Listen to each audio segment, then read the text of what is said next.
SolveYourTech.com, your source for how-to guides and tutorials.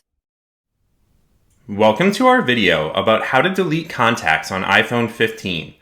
If this guide helps you out, then please consider subscribing and liking this video. In this video, I'm going to show you two different ways to delete the contacts from your iPhone. Both of these options can be done through both the phone app and the dedicated contacts app. But for the purposes of this video, I'm going to use the phone app. So the first way that you can delete contacts from your iPhone is to open the phone app, and then you can select the Contacts tab at the bottom of the screen. Now you just need to find the contact that you would like to delete, and then you can tap and hold on that contact, and then you can choose the Delete Contact option from this menu.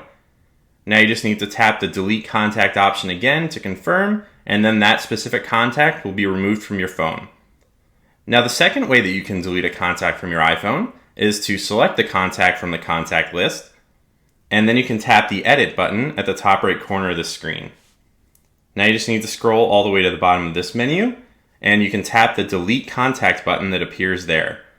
Now you just need to tap Delete Contact again to confirm, and the contact will be gone from your iPhone.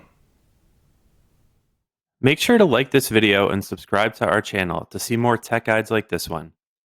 For additional information on this topic and to read the entire article, click the link in the description to visit solveyourtech.com.